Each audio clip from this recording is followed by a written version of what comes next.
Morning बच्चों। आज start करना था हम लोगों को इलेक्ट्रोकेमिस्ट्री क्लास 12th का। सबसे पहले इलेक्ट्रोकेमिस्ट्री है क्या और हम इसमें पढ़ते क्या है। क्लास 11th में एस ब्लॉक हम लोगों ने पढ़ा था, यदि आपको याद हो। वहाँ पे आपने सेल्स पढ़े थे, थोड़ा थोड़ा याद हो, NaOH बनाना सीखा था, कास्टर केल्नर सेल, नेल्सन सेल। वो सेल क्या होते थे, किस तरह से वर्किंग करते थे, वो सब आप इसमें पढ़ेंगे बेटा। पर हमारे बेसिक्स क्या हैं, हमें पढ़ना क्या है बेसिकली इलेक्ट्रोकेमिस्ट्री में, पहले ये जान लेते हैं। चलिए सुनिएगा, इलेक्ट्रोकेमिस्ट्री में हम बेसिकली पढ़ते हैं कि it deals with the conversion, it deals with the conversion of electrical energy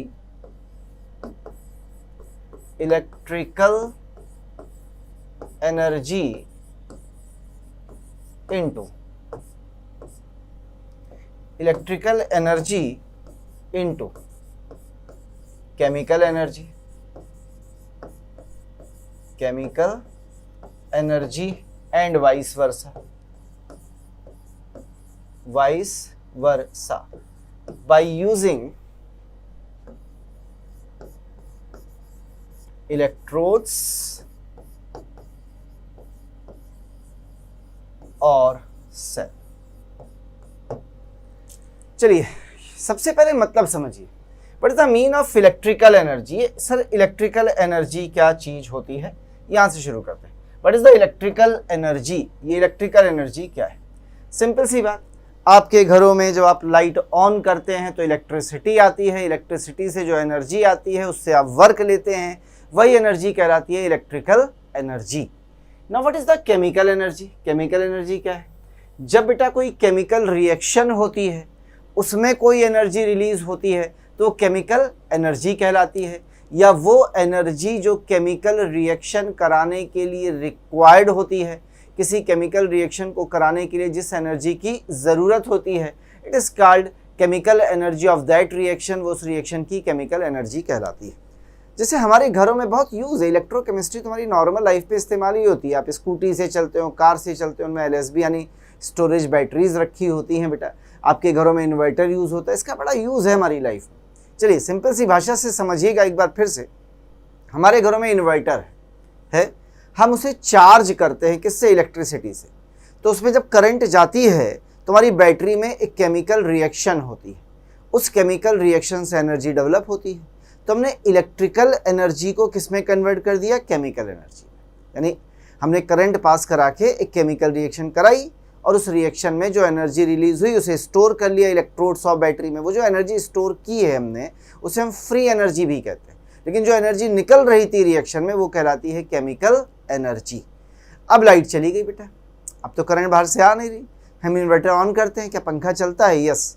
अब वो जो केमिकल एनर्जी आपने स्टोर की है किसके टर्म में, फ्री एनर्जी के टर्म में, वो सारी की सारी बाहर आनी शुरू हो जाएगी और उससे हमारी इलेक्ट्रिकल डिवाइसेस, जो पंखा होता है, ट्यूबलाइट होती है, सब अप्लायंसेस चलने लगेंगे। यानी अब वो केमिकल एनर्जी कन्वर्ट होने लगी है किसमें, इलेक्ट्रिकल एनर्जी में।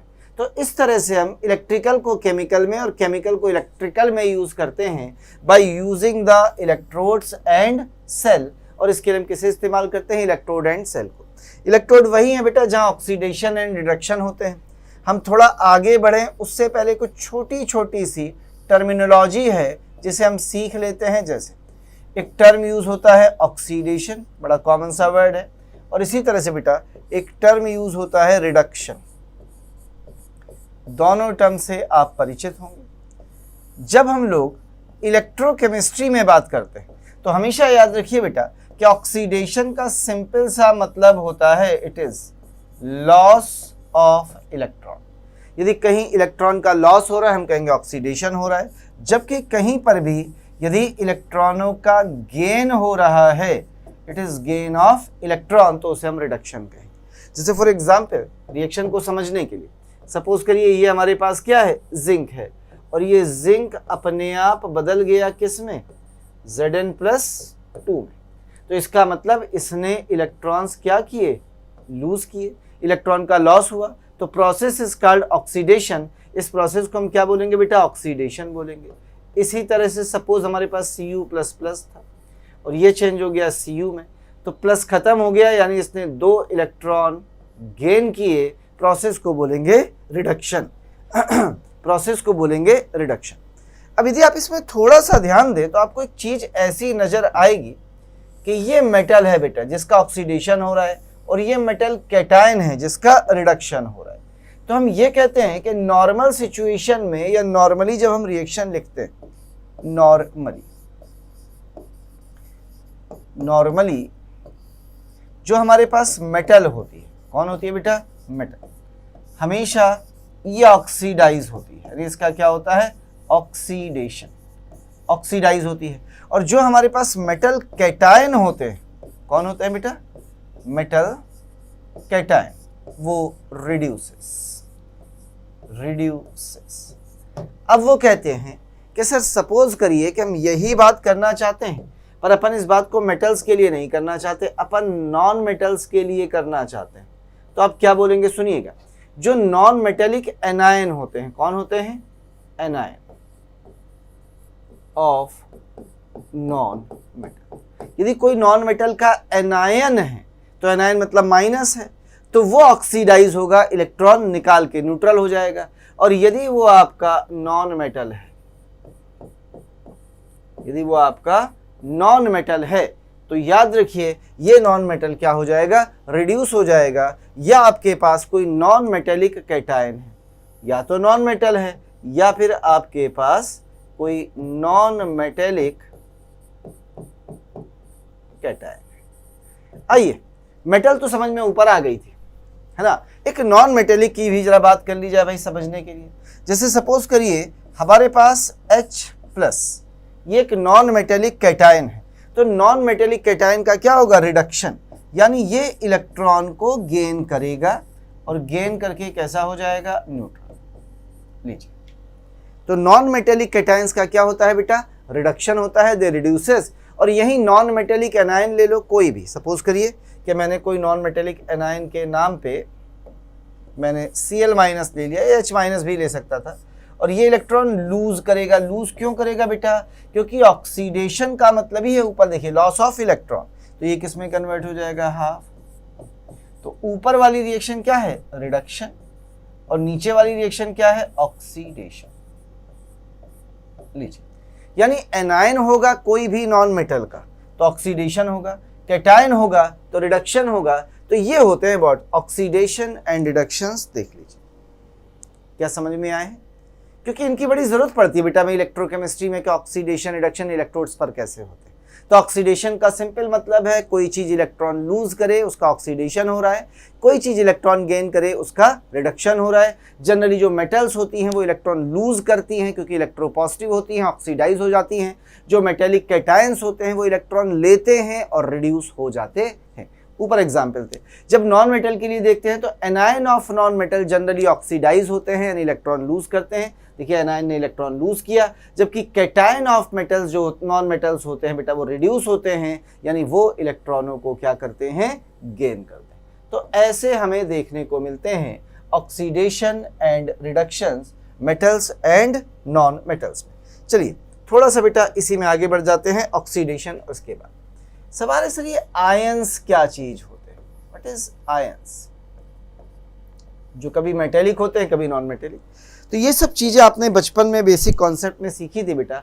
आयंस क्या होता है? तो एक लाइन की सिंपल सी डेफिनेशन, आयन क्या है? एक एटम और ग्रुप ऑफ एटम्स, कोई भी एटम हो या ढेर सारे एटम्स का क्या हो? ग्रुप हो, कैरिंग या हैविंग इलेक्ट्रिकल चार्ज या इलेक्ट्रॉनिक चार्ज, जिसपे इलेक्ट्रिकल या इलेक्ट्रॉनिक चार्ज हो, यानी इलेक्ट्रॉन्स के कारण जिसपे चार्ज आ जाए, it is said to be ion.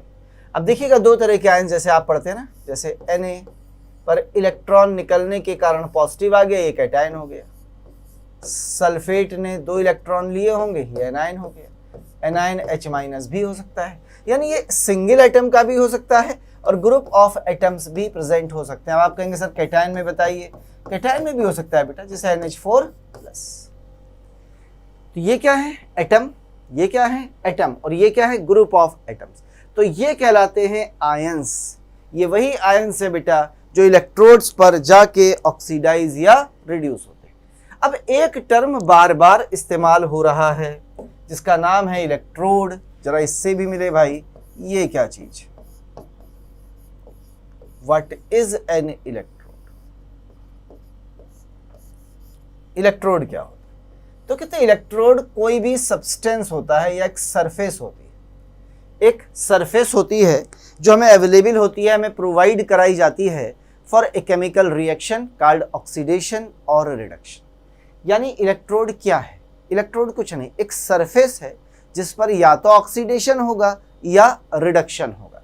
यदि ऑक्सीडेशन होगा तो इलेक्ट्रोड इज कॉल्ड एनोड, और रिडक्शन होगा तो electrode is called cathode, oxidation होगा तो electrode is called anode always. हम साइन से नहीं बताते बेटा कि साइन नेगेटिव है तो कैथोड होगा या एनोड होगा, ये नहीं बताएंगे। हमेशा देखेंगे रिएक्शन। यदि रिएक्शन ऑक्सीडेशन की है तो वो एनोड होगा, रिएक्शन रिडक्शन की है तो that electrode will be cathode always. यानी जब इलेक्ट्रोड को करें डिफाइन तो ये क्या है? ये सिंपली सरफेस। इलेक्ट्रोड क्या है? एक सरफेस है एट विच ऑक्सीडेशन और reduction is takes place. Takes place यानी ऐसी सरफेस जहां पर ऑक्सीडेशन या रिडक्शन होते हों। अब देखिए, देखेंगे कैसे भैया? ऐसे कि यदि आपका इलेक्ट्रोड दो तरह से होता है, एक जिसे हम एनोड कहते हैं और दूसरा जिसे हम कैथोड कहते हैं। चार्जेस अपन बाद में देखेंगे किस पर कौन सा आएगा, अभी हम केवल मिल रहे हैं एनोड एंड कैथोड। सही है, चल भाई मिलते हैं। सबसे पहले शुरुआत करते हैं किससे? एनोड से। एनोड पर हमेशा कौन सी रिएक्शन होती है? ऑक्सीडेशन होता है, और ऑक्सीडेशन का क्या मतलब होता है? Loss of electrons. दूसरे पर आ जाए भैया, कैथोड पर। कैथोड पर हमेशा याद रखिए क्या होता है? रिडक्शन होता है। और बेटा यदि रिडक्शन होता है कैथोड पर तो यानी यहाँ क्या होता है? Gain of electron. लीजिए, ये इलेक्ट्रोड सेल दो आपके पास, थोड़ा सा और इसमें समझूंगा, उससे पहले एक चीज दिखाता हूं। एन यानी एक, ऑक्स यानी बैल, लॉस यानी खो गया, तो एक बैल खोया। एक यानी एन, ऑक्स बैल खोया। कैट यानी बिल्ली, रेड यानी लाल, गेन यानी मिली। एक बैल खोया, बिल्ली लाल मिली।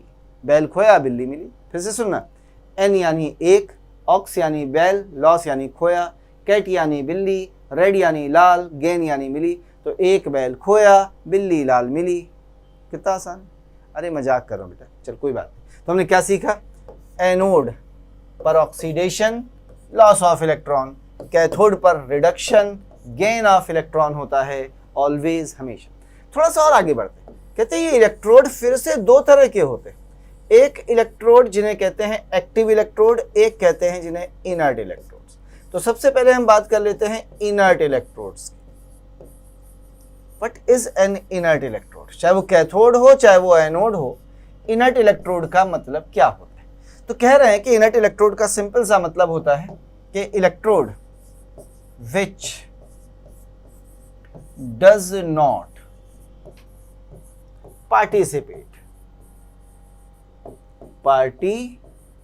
participates in the reaction or process. Reaction ही लिख देते, in the reaction, but provide its surface, पर अपनी सरफेस को प्रोवाइड करता है। प्रोवाइड्स इस सरफेस फॉर रिएक्शन यानी ऑक्सीडेशन कराने के लिए, रिडक्शन कराने के लिए अपनी सरफेस प्रोवाइड करेगा। It is called inert electrode. Example पे आते हैं। मैंने कहा ना एनोड भी हो सकता है, कैथोड भी हो सकता है। फॉर एग्जाम्पल में सपोज करिए हम इलेक्ट्रोलिसिस कराते हैं। किसका? ऑफ वाटर का। अब एक नया टर्म आ गया इलेक्ट्रोलिसिस। सर क्या होता है? अभी थोड़ी देर में इस पर भी पहुंचता हूं। इलेक्ट्रोलिसिस ऑफ वाटर यूजिंग कौन से इलेक्ट्रोड यूज कर रहे? Platinum electrode. तो जब रिएक्शन कराते हैं ना तो ऑक्सीडेशन एंड रिडक्शन होते हैं। तो ऐसे करके रिएक्शन हुई आपकी, H2 बना कैथोड पर, O2 बना एनोड पर। तो H2 कहाँ बन रहा है? कैथोड पर। O2 कहाँ बन रहा है? एनोड पर। और ये कैथोड और एनोड दोनों ही किसके हैं? ये भी प्लेटिनम का और ये भी प्लेटिनम का। लेकिन क्या प्लेटिनम इस रिएक्शन में कहीं पार्टिसिपेट करता हुआ नजर आ रहा है? नहीं बेटा। तो प्लेटिनम कैसा इलेक्ट्रोड है? Inert electrode. तो इन्हें कहते हैं इनर्ट इलेक्ट्रोड्स। और यही इलेक्ट्रोड यदि पार्टिसिपेट करने लग जाए कल की तारीख में तो इसी का नाम बदल के हो जाता है एक्टिव इलेक्ट्रोड या अटैकिंग इलेक्ट्रोड। एक्टिव इलेक्ट्रोड या इसी को बोलते हैं अटैकिंग इलेक्ट्रोड। फिलहाल तो एक्टिव ज्यादा अच्छा वर्ड है, इसे यूज कर लेते हैं। Now what is an active electrode? Active electrode क्या होता है? तो कहते हैं व्हेन इलेक्ट्रोड participates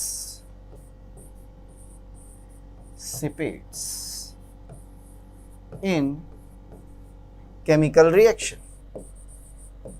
जब इलेक्ट्रोड खुद एक केमिकल रिएक्शन में पार्टिसिपेट करे, और सरफेस तो प्रोवाइड करेगा ही करेगा पर पार्टिसिपेट भी करना शुरू कर दे, तो उसे कहते हैं एक्टिव इलेक्ट्रोड। कैसे? जैसे फॉर एग्जांपल ध्यान से देखना, मैंने क्या किया,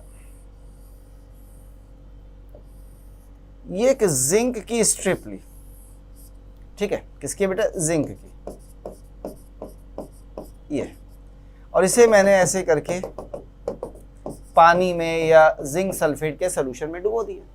तो अब होता क्या है, ध्यान से देखिएगा, जिंक जो आपने यहाँ पे लिया है उसमें क्या होगा? रिएक्शन होगी। कैसे होगी? ये जो जिंक था ये अपने 2 इलेक्ट्रॉन्स निकालेगा और कन्वर्ट हो जाएगा किस में? Zn positive positive. अब ये बताइए क्या ये जिंक रिएक्शन में पार्टिसिपेट कर रहा है? Yes sir. ये जिंक कौन सा है? ये वाला, यही जिंक है बेटा, यही इलेक्ट्रोड का काम कर रहा है। तो यही जिंक है जो रिएक्शन में पार्टिसिपेट कर रहा है। यदि ये जिंक रिएक्शन में पार्टिसिपेट कर गया तो इसका मतलब कैसा हो गया? Active electrode.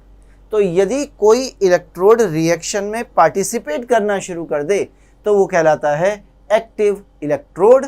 पार्टिसिपेट ना करे कहलाता है इनर्ट इलेक्ट्रोड।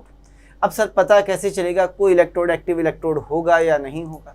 तो कहते हैं जब किसी मेटल की रॉड को उसी मेटल के आयन के सॉल्यूशन में डुबो दिया जाए तो वो एक्टिव इलेक्ट्रोड्स हो जाते हैं। याद रखिए, यानी जब मैं किसी मेटल की रॉड को उसी मेटल के किसी आयन के सॉल्यूशन में डुबो दूंगा तो जो इलेक्ट्रोड बनेंगे बेटा, that electrode is said to be, ऐसे इलेक्ट्रोड को अपन क्या नाम दे देते हैं? एक्टिव इलेक्ट्रोड नाम दे देते हैं। क्या इतनी बात समझ में आई है बेटा? चलिए थोड़ा सा आगे बढ़ते हैं। अब ये इलेक्ट्रोड है, सेल होगा, इन इलेक्ट्रोड से क्या पास होगी? करंट पास होगी, कंडक्शन कराएंगे। Now what is current? थोड़ा सा इसको भी देख रहे हैं एक बार। करंट क्या चीज होती है भैया? आप कहते हैं ना the rate of flow of charge, या इलेक्ट्रॉन्स की बीम का जो फ्लो है, जो चार्ज को लेकर चल रहे हैं, उसे कहते हैं करंट। सिंपल सा फार्मूला है I equals to Q upon T, यानी जितने कूलाम चार्ज पर सेकंड पास हो जाए किसी पॉइंट से तो Q in coulomb, T in second, या इसी को एक नाम दिया जाता है कूलाम पर सेकंड को ampere is the unit of current. ये करंट की क्या कहलाती है? यूनिट कहलाती है। बहुत ज़्यादा डिस्कशन नहीं करना है क्योंकि हम लोग बेटा कौन सा फिजिक्स पढ़ रहे हैं। करंट के बाद आइए एक टर्म से मिलाता हूँ, it is called conduction. Solid state में आपने सीखा था ना कंडक्शन बैंड्स, जहाँ इलेक्ट्रिसिटी कंडक्ट होती थी। कंडक्शन का मतलब क्या है? कंडक्शन का सिंपल सा मतलब है इट इज पासेज या पासिंग ऑफ इलेक्ट्रिसिटी। इलेक्ट्रिसिटी किससे? Through, THROUGH, through a solution, किसी सॉल्यूशन के थ्रू, और सब्सटेंस, और सब्सटेंस, किसी सब्सटेंस या सॉल्यूशन के थ्रू जो पासेज ऑफ इलेक्ट्रिसिटी है, जो इलेक्ट्रिसिटी पास होती है उसी को कहते हैं कंडक्शन। जैसे मैंने एक मेटल का तार लिया बेटा, और इस तार को मैंने सॉकेट में लगा दिया और स्विच ऑन कर दिया। क्या इस पर करंट आएगी? छू के देखो। यदि करंट आई तो इसका मतलब क्या हो रहा है? कंडक्शन हो रहा है। या मैंने NaCl का सोल्यूशन लिया, उसमें एक तार डाल दिया, स्विच ऑन कर दिया और NaCl छुआ, क्या करंट लगेगा? जी हाँ। तो वो जो इलेक्ट्रिसिटी पास हो रही है वो क्या कहलाती है? कंडक्शन। यानी conduction is nothing, it is simply passage of electricity through a solution और सब्सटेंस। किसी सोल्यूशन के थ्रू या किसी सब्सटेंस के थ्रू जो इलेक्ट्रिसिटी पास हो रही है उसी को बोलते हैं कंडक्शन। अब ये कंडक्शन हमारे पास दो टाइप का होता है। एक जिसे हम बोलते हैं मेटालिक कंडक्शन, इसके बारे में हमें कुछ खास डिस्कशंस नहीं करने क्योंकि हमें पढ़ना भी नहीं इलेक्ट्रोकेमिस्ट्री में, लेकिन एक दो बातें इसलिए जान लेते हैं, कभी केमिस्ट्री में क्वेश्चन आ जाता है मोस्ट कंडक्टिंग मेटल बताइए, तो आंसर होता है सिल्वर। इसके लिए अपन मेटेलिक कंडक्शन को पढ़ लेते हैं। अब सवाल है मेटेलिक कंडक्शन में क्या होता है? इलेक्ट्रिसिटी पास होती है, किसके कारण पास होती है? Due to the presence of free mobile electrons present in metal. इसके कारण किसी मेटल में फ्री मोबाइल इलेक्ट्रॉन्स पाए जाते हैं और वो इलेक्ट्रॉन एक जगह से दूसरी जगह मूव कर सकते हैं क्योंकि फ्री भी है, मूवेबल भी है, मोबाइल भी हैं, तो उनसे जो चार्ज पास होगा उससे करंट पास होनी शुरू हो जाएगी। तो ये आपके करंट के सोर्सेज होते हैं मोबाइल इलेक्ट्रॉन्स। दूसरे पॉइंट पर आइए, कहते हैं जब मेटेलिक कंडक्शन होता है तो नो केमिकल चेंज, कोई केमिकल चेंज नहीं होता। No chemical change can takes place. यहां पर कोई केमिकल चेंज नहीं होता। सर क्या मतलब है इस लाइन का जो आपने लिखी है कि no chemical change can takes place? इस लाइन का मतलब ये है बेटा, जैसे सपोज करिए मैंने एक लोहे का तार लिया, सॉकेट में लगाया, 1 घंटे तक करंट पास कराई, तो 1 घंटे बाद क्या लोहे का तार चांदी में, सोने में, किसी में कन्वर्ट होगा? ना, वैसे ही रहेगा। यदि मैंने 5 ग्राम का वायर लगाया था, 2 घंटे करंट पास कराई, 2 दिन कराई, तो क्या वो 5 ग्राम से 4 ग्राम रह जाएगा? बिल्कुल नहीं, कोई लॉस ऑफ मास भी नहीं होगा। इसका मतलब कोई चेंज नहीं हुआ, तो किसी भी तरीके का केमिकल चेंज नहीं होता है ड्यूरिंग मेटेलिक कंडक्शन। सबसे इंपॉर्टेंट बात याद रखिए, silver is most conducting metal.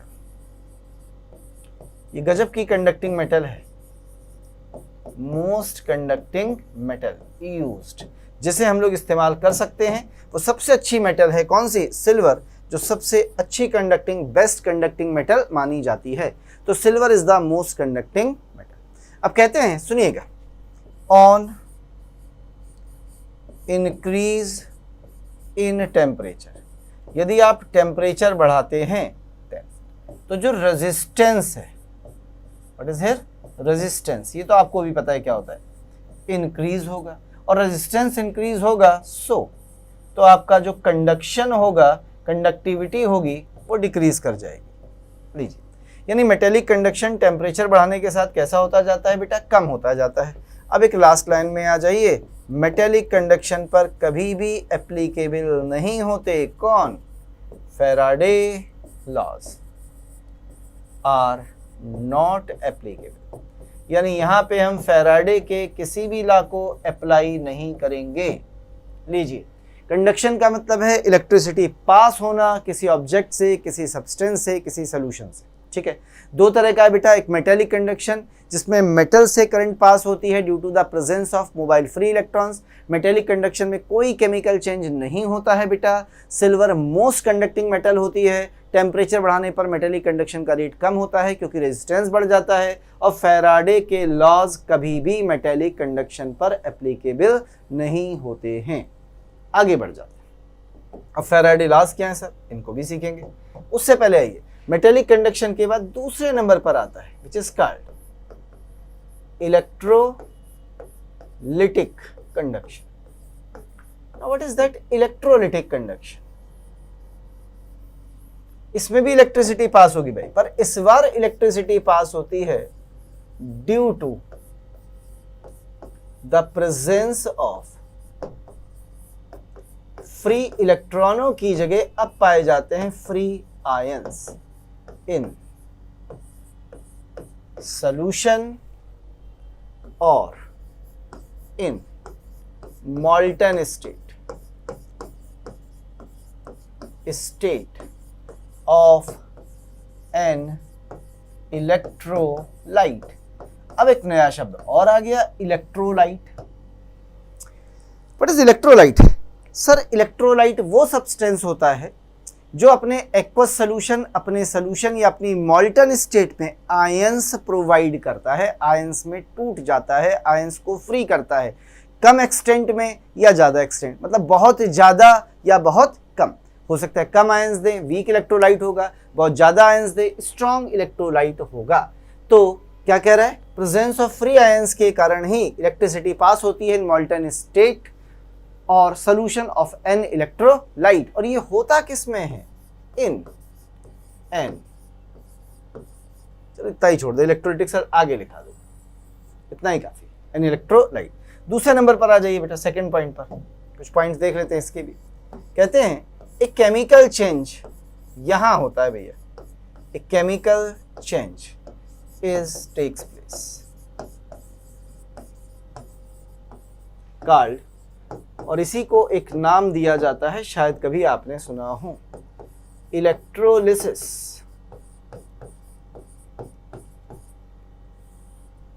Short में बोलते हैं ना, इलेक्ट्रो यानी इलेक्ट्रॉन की मदद से, लिसिस यानी ब्रेक करना किसी सब्सटेंस को। तो अ केमिकल चेंज लिखना भूल गया हूं भैया, क्षमा प्रार्थी हूं। A chemical change is takes place, लिखिए, chemical change takes place called electrolysis। क्या होता है थोड़ी देर बाद बताता हूं इसको भी। तीसरे नंबर पर आ जाइए, यहां बिल्कुल एप्लीकेबल है भैया, कौन? Faraday laws. Faraday's laws are applicable. इसका मतलब यह है कि जो फैराडे लॉज हैं वो एप्लीकेबल ही होते हैं इलेक्ट्रोलिटिक कंडक्शन। अब मुझे आपको ये सिखाना है कि ये जो केमिकल चेंज होता है, ये रहा, जिसे आप नाम दे रहे हैं इलेक्ट्रोलिसिस, ये क्या होता है और कैसे होता है। चलिए इसको भी सीख लेते हैं। तो अगली हेडिंग हमारी आ जाती है यहीं से, व्हाट इज इट? इलेक्ट्रोलिसिस। सब छोटी छोटी से पॉइंट है, छोटी छोटी सी बातें हैं। अब इलेक्ट्रोलिसिस का मतलब तो आप सभी आराम से समझते होंगे। इलेक्ट्रो का मतलब क्या है? इलेक्ट्रॉन या इलेक्ट्रिसिटी, कहना इसे। और लिसिस का मतलब आप अच्छे से जानते हैं, ब्रेकिंग, तोड़ना। तो कह क्या रहा है? What is electrolysis? इलेक्ट्रोलिसिस है क्या? वो समझाना क्या चाहता है? तो समझाना चाहता है डिकम्पोजिशन ऑफ अ कंपाउंड, किसी कंपाउंड का टूटना, by the help of electricity, electricity की मदद से। किसमें? किसी इलेक्ट्रोलिटिक सेल में। फिर एक शब्द नया आ गया, इलेक्ट्रोलिटिक सेल क्या होता है ये भी आगे आएगा। मैं जो बोलता जा रहा हूं बेटा सब कुछ आगे आता जाएगा। तो बात कर लेते हैं इलेक्ट्रोलिसिस की। What is electrolysis? It is chemical decomposition, यानी केमिकल चेंज जिसे ऊपर आपने बोला है। It is chemical decomposition of an electrolyte by using electricity in an electrolytic cell, in an electrolytic cell। आइए समझते हैं इस पूरी प्रोसेस को। व्हाट इज द इलेक्ट्रोलिसिस, क्या है, और ये इलेक्ट्रोलिटिक सेल क्या है, ये केमिकल डिकम्पोजिशन का मतलब क्या है, आइए समझते हैं। मैं आपको एक सेल समझाता हूँ। ये एक सेल है हमारे पास जिसमें हमने मॉल्टन NaCl भर रखा है। मॉल्टन का मतलब है ये आयंस फ्री है। कैसा है बेटा? ये मॉल्टन NaCl। इसमें 2 इलेक्ट्रोड्स होते हैं, लगा दिए जाएं। ये लेफ्ट साइड में एक इलेक्ट्रोड, ये राइट साइड में दूसरा इलेक्ट्रोड। इसे बैटरी के पॉजिटिव एंड से जोड़ा है तो ये इलेक्ट्रोड आपका पॉजिटिव हो गया, इसे नेगेटिव एंड से जोड़ा है तो ये नेगेटिव। ये जो पॉजिटिव इलेक्ट्रोड आपने लिखा है लेफ्ट साइड में, that electrode is called anode, और जो राइट इलेक्ट्रोड आपने लिखा है it is called cathode. Sir ऐसा क्यों बोला आपने? अब जरा बताइए कि ये निगेटिव आयन किसकी तरफ जाएगा? पॉजिटिव इलेक्ट्रोड की तरफ। पॉजिटिव आयन किधर जाएगा? निगेटिव इलेक्ट्रोड की तरफ। अब आप खुद सोच के बताइए, क्योंकि आप तो पीछे पढ़ के आए हैं ना बेटा, कि दो इलेक्ट्रोड हमारे पास है, कौन कौन से? एक एनोड और एक कैथोड।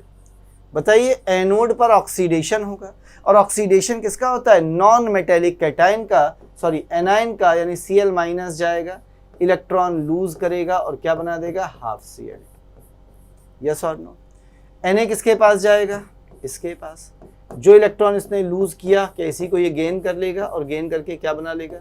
सोडियम सॉलिड, ये डिपॉजिट हो जाएगा। यानी क्या होगा? ध्यान से देखिएगा, इस इलेक्ट्रोड यानी एनोड पर यहाँ गैस लिबरेट होगी, कौन सी? क्लोरीन, और यहाँ एक सॉलिड डिपॉजिट होगा, ये कौन सा? सोडियम। आपने NaCl लिया था, NaCl तो बचा ही नहीं, सारा खत्म हो गया। मिला क्या आपको? क्लोरीन गैस कैथोड पर, एनोड पर, और सोडियम कैथोड पर। तो एक केमिकल चेंज हुआ ना, आपको एक गैस मिली, एक सॉलिड मिला, किससे? फ्यूज्ड NaCl या मॉल्टन NaCl से। तो ये जो केमिकल चेंज हुआ है इसी का नाम इलेक्ट्रोलिसिस है, यानी जो तोड़ा जोड़ा यही सब। अब देखो इलेक्ट्रॉन देखना कैसे गए होंगे, जब आपने कराया होगा इस प्रोसेस को, तो यहाँ Cl ने आके अपने इलेक्ट्रॉन दिए होंगे, तो ये इलेक्ट्रॉन देखो जा रहे हैं, और ये इलेक्ट्रॉन फाइनली किसे मिले थे? इसे। यानी इलेक्ट्रॉन की डायरेक्शन ये है, तो करंट की डायरेक्शन क्या हो गई? ये करंट की डायरेक्शन हो गई। कुछ समझ में आया है बेटा? अब एक बात याद रखिए, ये रिएक्शन अपने आप हुई है कि आपने करंट देके कराई? तो हमने करंट देके कराई। तो ये जो इलेक्ट्रोलिसिस होता है ये अपने आप नहीं होता, इसे जबरदस्ती कराया जाता है, यानी एक नॉन स्पॉन्टेनियस प्रोसेस होती है भैया। और यदि ये नॉन स्पॉन्टेनियस प्रोसेस होती है तो इसका जो डेल्टा जी है ये हमेशा ग्रेटर देन 0, यानी जो डेल्टा जी होना चाहिए इट शुड बी पॉजिटिव। वो कैसा होना चाहिए? पॉजिटिव। क्योंकि यदि स्पॉन्टेनियस होती तो ये जो डेल्टा जी है आपका ये कैसा हो जाता? नेगेटिव है। यानी ये प्रोसेस स्पॉन्टेनियस प्रोसेस नहीं है, ये एक नॉन स्पॉन्टेनियस प्रोसेस है जिसे इलेक्ट्रोलिसिस नाम दिया है। फिर से समझ लीजिए, इलेक्ट्रोलिसिस क्या है? केमिकल डिकम्पोजिशन है किसी इलेक्ट्रोलाइट का by using electricity in electrolytic cell. क्या होता है इलेक्ट्रोलिटिक सेल? एक एनोड होता है, कैथोड होता है, लेफ्ट एनोड राइट कैथोड होता है। एनोड पॉजिटिव है क्योंकि पॉजिटिव टर्मिनल से जुड़ा है, कैथोड निगेटिव है क्योंकि निगेटिव टर्मिनल से जुड़ा है। रिएक्शन एनोड पर हमेशा ऑक्सीडेशन होता है, देख लीजिए बेटा आपके सामने बना है, और कैथोड पर हमेशा रिडक्शन होता है, देख लीजिए रिडक्शन। मैंने आपको अभी थोड़ी देर पहले बताया था रिडक्शन मेटल कैटायन का होता है, जबकि नॉन मेटेलिक एनायन का ऑक्सीडेशन होता है। तो ये था इलेक्ट्रोलिसिस। कैसे हुआ कुछ समझ में आया? चलिए थोड़ा आगे बढ़ जाते हैं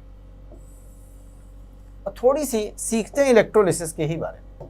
कह रहा है कुछ ज्ञान की बातें, इंपॉर्टेंट टिप्स फॉर इलेक्ट्रोलिसिस। इस इलेक्ट्रोलिसिस के लिए अपने पास कुछ ज्ञान की बातें हैं बेटा, हम जरा उन ज्ञान की बातों को थोड़ा सा सीखना चाहते हैं। कौन कौन सी ज्ञान की बातें हैं सुनिएगा, 1 बाय 1 एक एक करके। पहली बात कहता है ये जो इलेक्ट्रोलिसिस होता है, phenomena of electrolysis takes place at electrodes only.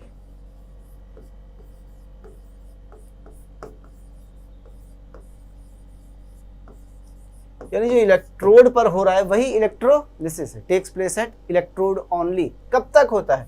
Until the electricity is passed,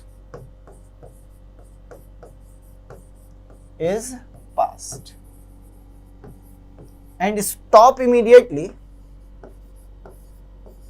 तुरंत रुक जाता है, and stop immediately as electricity is switched off। और तुरंत रुक जाता है जैसे इलेक्ट्रिसिटी क्या की जाती है? बंद की जाती है। कहते हैं electrolysis takes place at electrodes only until the electricity is pass and stop immediately as electricity is switched off. यानी ये ट्यूबलाइट की तरह खट से जली खट से बुझी, या बल्ब जैसे होता है, स्विच ऑन किया जल गया, स्विच ऑफ किया बुझ गया। ये पंखा नहीं है कि स्विच ऑफ करने के बाद भी थोड़ी देर घूम घूम घूम घूम रहा, ये सब नहीं होता भैया, ठीक है ना।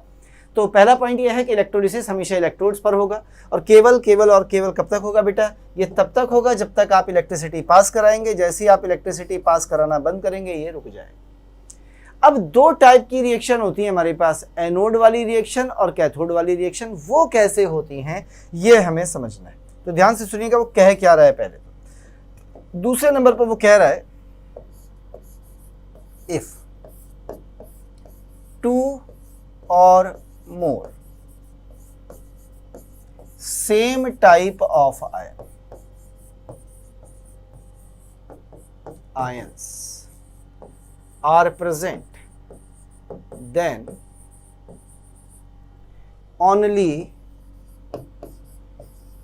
one cation and one anion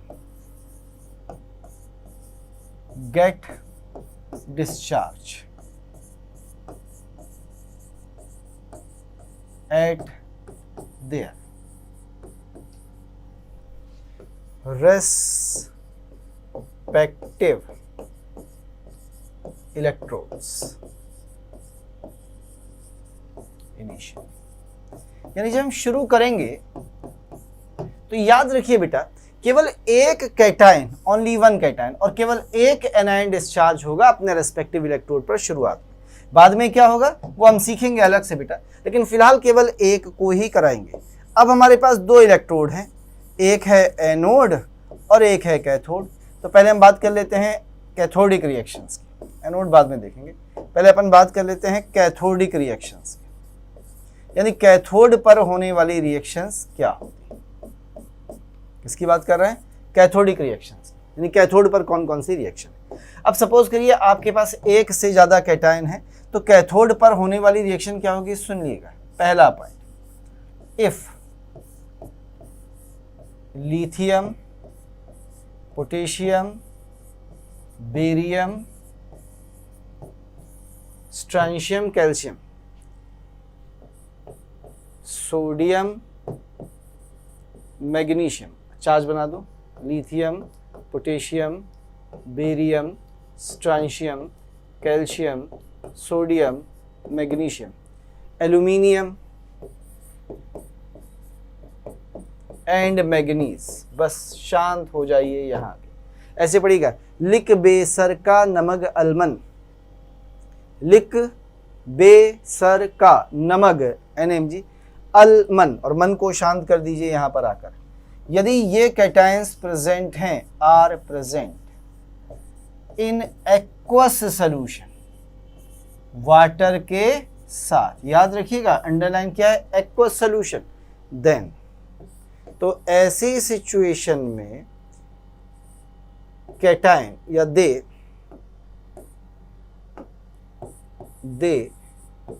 never reduce at cathode, ये कभी भी कैथोड पे जाके रिड्यूस नहीं होंगे, कैथोड। तो कौन जाएगा, वाटर विल रिड्यूस। सर ऐसा क्यों, याद रखिए एज रीजन, आगे आएंगे इलेक्ट्रोड पोटेंशियल के बाद, फिर भी आइए मैं आपको बता जरूर दूंगा यहीं पर। तो ये वाटर है बेटा, जब इसका रिडक्शन होगा तो गेन ऑफ इलेक्ट्रॉन करेगा, गेन ऑफ इलेक्ट्रॉन करके हाइड्रोजन गैस बनाएगा, प्लस साथ में बनाएगा ट्वाइस OH-। लीजिए देखिए, मैंने अभी तक पढ़ाया नहीं है, फिर भी मैं आपको बताऊं, जब ये रिएक्शन होगी तो इसका जो इलेक्ट्रोड पोटेंशियल यानी E0 ऑफ रिएक्शन होगा वो माइनस का 0.83 वोल्ट होता है, यानी इतना पोटेंशियल चाहिए। लीजिए फिर से सुनिएगा ध्यान से, लिक बेसर का नमक अलमन, यहाँ पे शांत हो जाइए, इनका रिडक्शन पोटेंशियल, ये रिडक्शन पोटेंशियल है, इनका रिडक्शन पोटेंशियल वाटर से कम है। अब जिसका पोटेंशियल ज़्यादा है बेटा, वाटर का इनसे ज़्यादा है, तो जिसका पोटेंशियल ज़्यादा है वो रिड्यूस होगा, पोटेंशियल यानी पावर।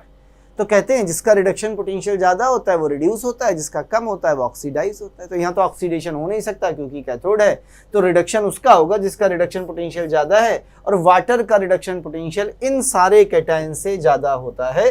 तो ये कैटायन रिड्यूस नहीं हो पाते, इनकी जगह वाटर रिड्यूस हो जाता है। लेकिन मान लीजिए सर ये कैटायन ही ना हो, B, in case of other cations, यदि बेटा ये कैटायन है ही नहीं, दूसरे कैटायंस हैं, लाइक जैसे आपके पास जिंक है, आपके पास कॉपर है, आपके पास सिल्वर है, आपके पास प्लेटिनम है, आपके पास गोल्ड एक्सेट्रा, यदि ये हैं are present in aqueous solution, then cation get reduced at cathode and not water। अब वाटर रिड्यूस नहीं होगा बेटा, अब कैटायन रिड्यूस होगा। क्या मतलब है? मतलब ये है कि यदि सपोज करिए आपके पास इनमें से कोई था, जैसे Cu double positive aqueous water में है, देखिए, तो अब आपका जो रिडक्शन होगा वो कॉपर का ही होगा, सॉलिड बनेगा। अब वाटर का यहाँ कोई काम नहीं है, अब आपका कैटायन रिड्यूस हुआ, क्योंकि इन कैटायन के रिडक्शन पोटेंशियल वाटर के रिडक्शन पोटेंशियल से कैसे हैं? ज़्यादा। तो लिक बेसर का नमक अलमन के केस में ही केवल वाटर का रिडक्शन होता है, अदरवाइज जो आपका कैटायन है that cation get reduce always. C point पर आ जाए, पॉइंट नंबर सी कह रहा है इन स्ट्रॉन्ग एसिडिक मीडियम, यदि आपको एसिडिक मीडियम दे दिया जाए with sufficient concentration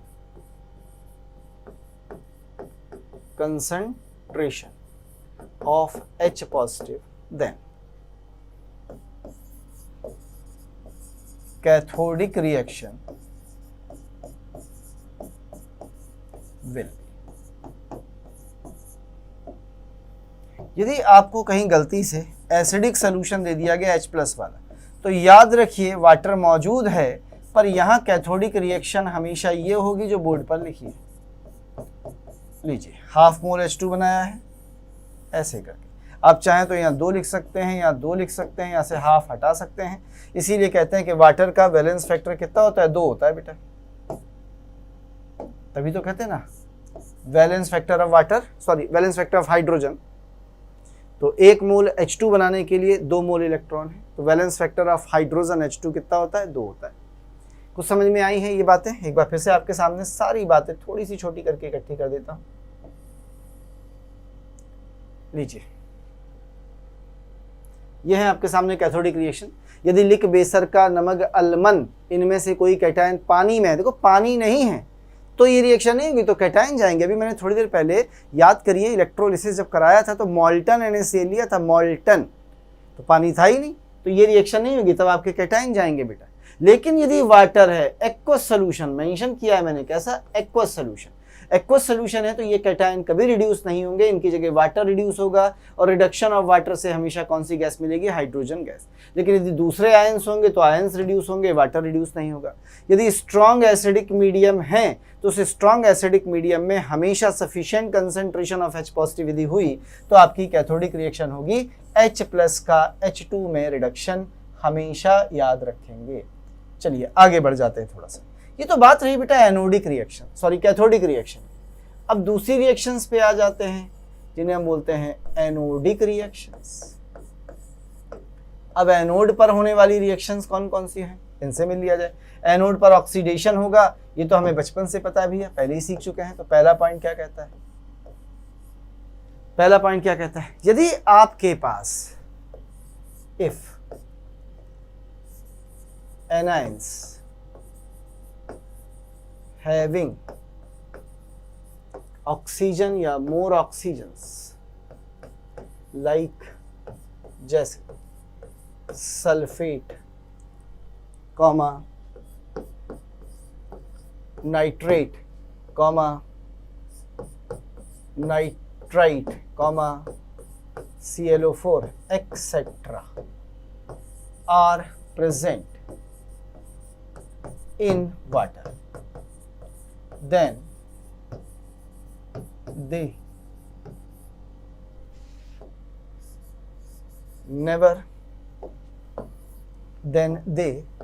never get oxidized at anode. तो ये एनोड पर ऑक्सीडाइज नहीं होंगे। सो फिर से वाटर जाएगा, water will oxidise, water will oxidise कैसे? ऐसे। अब वाटर का ऑक्सीडेशन होगा बेटा, कैसे होगा देखिए फिर से 2H2O, वहां उसने 2 इलेक्ट्रॉन लिए थे, यहाँ 4 इलेक्ट्रॉन लूज करेगा, वहाँ H2 बनी थी, यहाँ O2 बनेगा, 4H प्लस बनेगा। लीजिए ये रहा। और यदि यहाँ पर हम इसका E0 देखें तो ये ऑक्सीडेशन वाला है बेटा, ये बराबर होता है माइनस का 1.23। याद करना भी आसान है मेरे ख्याल से, डिजिट ऐसी है, कैसी डिजिट है बेटा? 123 वोल्ट। ध्यान से देखिए 1.23 वोल्ट। आइए क्लियर। इसका आप ऑक्सीडेशन कराएंगे, इसीलिए ऑक्सीजन का बैलेंस फैक्टर देख कितना होता है? 4 होता है। पर ये याद रखिएगा प्रेजेंट इन वाटर है, वाटर प्रेजेंट नहीं तो यही जाएंगे। दूसरे पॉइंट पर आते हैं,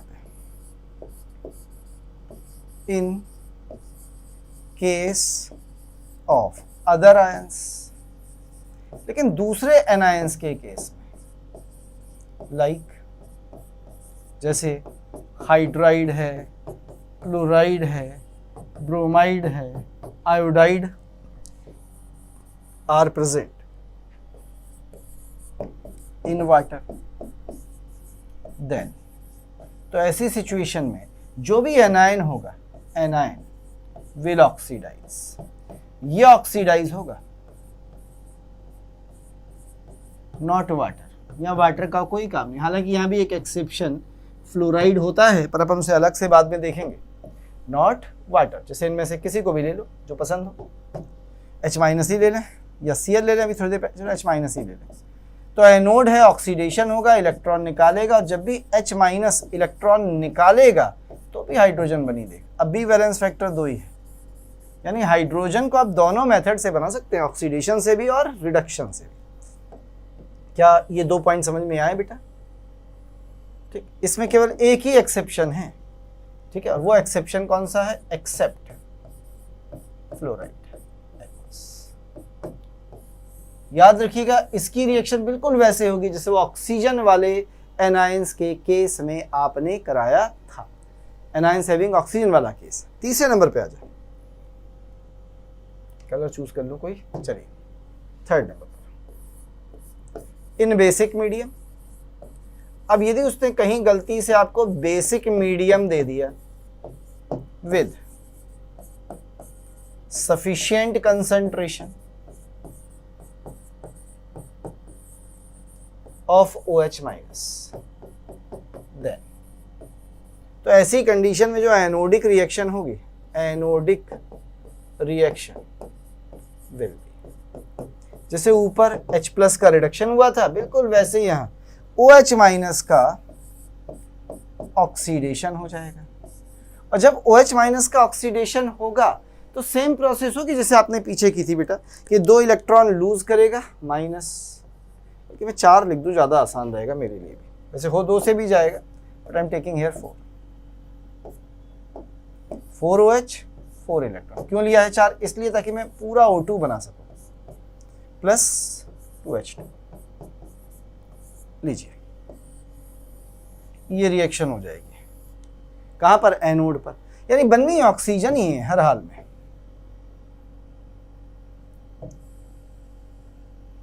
नजर डालिए एनोडिक रिएक्शंस पर भी। चलिए कह रहा है यदि एनायन पर मोर ऑक्सीजन है, सल्फेट है, ये सारे के सारे हैं, तो वाटर को ऑक्सीडाइज कराएंगे हमेशा एनोड पर, क्योंकि इसका ऑक्सीडेशन पोटेंशियल ज्यादा होता है। आगे बढ़िए, इन केस ऑफ अदर एनायन, दूसरे एनायन से तो एनायन को रिड्यूस ऑक्सीडाइज कराएंगे एनोड पर, एक्सेप्ट फ्लोराइड। यदि बेसिक मीडियम है with sufficient concentration of OH- तो एनोड पर ये रिएक्शन। पक्का? अब ये रिएक्शन तो सारी हो गई, पर इनके लिए मैं आपको एक छोटी सी बात बता दूं। ज्ञान की। ये जो हम इलेक्ट्रोलिसिस करा रहे हैं इसके बारे में एक बात सुन लीजिए। कहते हैं जितनी रिएक्शन आपने पढ़ी उनके लिए कहते हैं all the above reactions are possible at inert electrodes only। यानी आप जो इलेक्ट्रोड यूज करेंगे वो कैसा यूज करेंगे? Inert electrodes only. लीजिए, ये हमें याद रखना है। यानी यदि हमारा इलेक्ट्रोड इनर्ट नहीं है तो हम इन्हें इस्तेमाल नहीं करेंगे। आइए कुछ एग्जाम्पल लेते हैं। जैसे उसने पूछा है एक्वस NaCl का इलेक्ट्रोलिसिस कराया, बताइए प्रोडक्ट्स क्या बनेंगे एनोड पर, कैथोड पर, सोल्यूशन कैसा होगा, वगैरह वगैरह। तो आपको करना क्या है, देखिए आप इसे ब्रेक करिए क्योंकि इलेक्ट्रोलिसिस करा रहा है, प्लस आएगा माइनस आएगा। अब बताइए एक्वस है यानी वाटर है, क्या Na+ जाएगा? नहीं। लिक बेसर का नमक में आता है तो ये नहीं जाएगा, इसकी जगह कौन जाएगा? वाटर जाएगा। और जब वाटर का रिडक्शन होगा तो क्या बनेगी? Hydrogen gas. कहाँ पर? कैथोड पर। और जब हाइड्रोजन बनेगी तो साथ में क्या बचेगा? OH-। क्या क्लोराइड जाएगा? यस, ये जाएगा और ये जाएगा तो क्या मिलेगी? Chlorine gas. कहाँ पर? एनोड पर। अब बताइए आपके पास बचा क्या है, ध्यान से सुनना। Na+ बचा है और वाटर जब आपने इलेक्ट्रोलाइज कराया है और वाटर से H2 निकली है तो OH- तो बचा है, रिडक्शन में यही था ना। तो वो OH- Na के साथ मिलके एक बाई प्रोडक्ट या साइड प्रोडक्ट क्या बना लेगा? NaOH as side product. और NaOH बन गया तो आपका सोल्यूशन कैसा हो गया? बेसिक हो गया। सोल्यूशन बेसिक हो गया तो pH 7 से ज़्यादा हो गई। ये लाल लिटमस को कैसा कर देगा? नीला। या लिटमस को कैसा कर देगा? ब्लू कर देगा। तो देखिए ये एक्वस NaCl था। इसी तरह से कल वो आपसे क्वेश्चन पूछेगा। सपोज करिए इसकी जगह मैं कोई और क्वेश्चन ले लेता हूँ। जैसे उसने एग्जाम्पल दे दिया है कॉपर सल्फेट, एक्वस है सारे, कॉपर सल्फेट, इसका इलेक्ट्रोलिसिस कराया। तो चलिए इसका भी करा लेते। तोड़िए बेटा इसे, कैसे टूटेगा? Cu+2 और सल्फर -2। क्या Cu+2 जाएगा? बिल्कुल जाएगा। क्या सल्फेट जाएगा? नहीं जाएगा, क्योंकि मोर ऑक्सीजन से। तो कॉपर जाएगा तो ये जाके डिपॉजिट हो जाएगा ऐसे करके। सल्फेट तो जाएगा नहीं बेटा, तो किसका ऑक्सीडेशन होगा? वाटर का। और वाटर के ऑक्सीडेशन से क्या बनेगी? O2 और H+ बच जाएगा। वो जो H+ बचेगा वो इस सल्फेट से रिएक्शन करेगा और साइड प्रोडक्ट क्या बना देगा? H2SO4। यानी सोल्यूशन कैसा हो गया? एसिडिक। और सोल्यूशन यदि एसिडिक हो गया तो आपकी pH कैसी हो गई? 7 से कम। बोल भाई क्या बात समझ में आई है? यानी पानी में नमक डाल के घोल के आप पी लीजिए, कोई बात नहीं, पर यदि उसमें करंट पास करा दी तो NaOH बन गया, पी नहीं सकते हैं, pH बहुत हाई हो गई। कॉपर सल्फेट pH कम हो गई, सोल्यूशन एसिडिक हो गया। क्या समझ में आया बेटा? एक ऐसा लेते हैं सर जिसमें दोनों हो जाते हो। देख फिर समझना, लिक बेसर का नमक एलिमेंट में कॉपर नहीं था इसलिए रिड्यूस हो गया। सल्फेट वो एनायन है जिसमें ऑक्सीजन है, ऑक्सीजन वाला एनायन ऑक्सीडाइज नहीं होता था तो वाटर का ऑक्सीडेशन करा देते। चलिए I am taking 2 more example. समझने के लिए 2 एग्जाम्पल और दिखा रहा हूं। आ जा भाई। वो कह रहा है कि सोल्यूशन लिया है हमने एक्वस सोडियम सल्फेट, इसका पहला, और दूसरा हम ले लेते हैं सोल्यूशन ऑफ कैल्शियम हाइड्राइड, इसका। चल बताना, दोनों को देखा जाए। इसे तोड़ा, Na+ सल्फेट माइनस, Na नहीं जाएगा, लिक बेसर का नमक, सल्फेट भी नहीं जाएगा, तो कौन जाएगा यहाँ से? वाटर। और वाटर के रिडक्शन से क्या बनेगी? हाइड्रोजन। कौन जाएगा? वाटर। ऑक्सीडेशन से क्या बनेगी? ऑक्सीजन। यानी इसका तो कुछ हुआ ही नहीं। तो जब इसका कुछ हुआ ही नहीं, जो हुआ वो वाटर के साथ हुआ। यदि वाटर के साथ ही हुआ है खाली तो यहाँ से OH- यहाँ से H+ न्यूट्रल कर देंगे, सोल्यूशन न्यूट्रल रहेगा। जरा इसी को कैल्शियम हाइड्राइड पर इंपोज किया जाए। कैल्शियम पर +2, हाइड्रोजन पर -1। क्या कैल्शियम जाएगा? बिल्कुल जाएगा बेटा। क्या हाइड्रोजन जाएगा? बिल्कुल जाएगा। सॉरी, कैल्शियम नहीं जाएगा, एक्वस है, गलती से एक्वस लिखा नहीं मैंने, एक्वस है। एक्वस है तो कैल्शियम नहीं जाएगा, हाइड्राइड हाइड्रोजन जाएगा। अब समझना, यदि कैल्शियम नहीं जाएगा तो रिडक्शन वाटर का होगा, हाइड्रोजन बनेगी कैथोड पर, H- जाएगा हाइड्रोजन बनेगी एनोड पर, यानी कैथोड पर भी हाइड्रोजन, एनोड पर भी हाइड्रोजन। अब कैल्शियम बच गया और इससे OH बचा होगा तो साइड प्रोडक्ट ये बन जाएगा बेटा बीच में। ऐसे होते हैं इलेक्ट्रोलिसिस। देख लीजिए, कहीं इतने में कोई डाउट हो, कोई बात ना समझ में आई हो बताइए, और यदि हो जाए तो आइए हेडिंग डालेंगे, पहले इलेक्ट्रोलिसिस ऑफ वाटर, फिर आगे पढ़ेंगे कुछ और। इलेक्ट्रोलिसिस ऑफ वाटर, और इसे रखेंगे अगली क्लास के लिए। आज हम रखेंगे इसे केवल यहाँ तक। अगली क्लास में अपन इलेक्ट्रोलिसिस ऑफ वाटर पढ़ेंगे, थोड़े से और इलेक्ट्रोलिसिस सीखेंगे, एक्टिव इलेक्ट्रोड क्या होते हैं उन्हें सीखेंगे, और फिर चलेंगे फैराडेज लॉज ऑफ इलेक्ट्रोलिसिस पर। यही इंपॉर्टेंट है बेटा। आगे नेक्स्ट इक्वेशन लोग कहते हैं कोर्स में नहीं है, पर आपको पढ़नी है। सेल भी मैं आपको पढ़ाऊंगा, गैल्वेनिक सेल, इलेक्ट्रोलिटिक सेल क्या होते हैं, नेक्स्ट इक्वेशन भी हम लोग पढ़ेंगे। ठीक है, फिलहाल आज केवल यहीं तक रखेंगे, मिलते हैं अगली क्लास में। शुक्रिया, धन्यवाद, थैंक यू।